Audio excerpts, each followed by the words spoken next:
আসসালামু আলাইকুম এভরিওয়ান, কেমন আছো সবাই? আশা করছি সবাই ভালো আছো আর সুস্থ আছো। আমরা বেশ ভালো আছি আল্লাহর রহমতে। তাই আমার আরও একটি নতুন ভিডিওতে তোমাদের সবাইকে ওয়েলকাম জানাই। তো আজকে আমি বাড়িতে প্রথমবার কালাকাঁদ বানাবো, তাই ভাবলাম ভিডিওটা তোমাদের সঙ্গেও শেয়ার করি।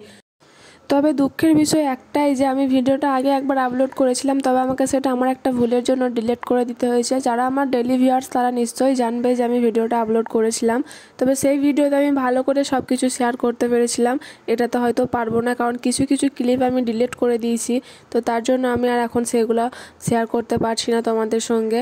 তবে আপলোড করতে খুবই কষ্ট হয়েছে আমার, কিন্তু তোমরা যদি আমার সাথে থাকো এই কষ্টটা কিছুই মনে হবে না, তোমরা আমার পাশে থেকো তাহলেই হবে। তো চলো, প্রথমে আমি 300 গ্রাম দুধ নিয়েছিলাম, সেটা ফুটিয়ে 150 গ্রাম করে নিয়েছি এবং দুধের মধ্যে চিনি দিয়ে দিয়েছিলাম। আর তারপর পানিটা ঝরিয়ে রাখা ছানাটা দিয়ে দিয়েছি দুধের মধ্যে।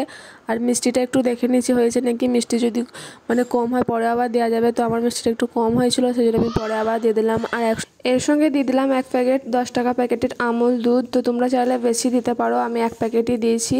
তো বেশি দিলে আরও টেস্টি হবে মিষ্টিটা। এই মিষ্টিটা আমার মেয়ে খেতে খুব ভালোবাসে, তো ওর জন্য আমি বিশেষ করে বানিয়েছি। আবার বাজার থেকে নিয়ে আসা কিনে কিন্তু বাড়িতে ছানা আছে, তো তার জন্য আমি ভাবলাম একবার ট্রাই করি, দেখি কেমন হয়। তবে মিষ্টিটা আমার ভালোই হয়েছিল, তোমরা সেটা পরের ভিডিওতে দেখতে পাবে, তোমাদের সঙ্গে শেয়ার করব। আমার এই ভিডিওর কোনো অংশ যদি তোমাদের ভালো লাগে তাহলে একটা লাইক করে দিবে। আমার চ্যানেলে নতুন হলে চ্যানেলটা অবশ্যই সাবস্ক্রাইব করে আমার পাশে থেকো, আর পাশে থাকা বেল আইকনটা অবশ্যই প্রেস করে দিও, যাতে আমি নতুন কোনো ভিডিও ছাড়লে সবার আগে তোমাদের কাছে পৌঁছে যায়।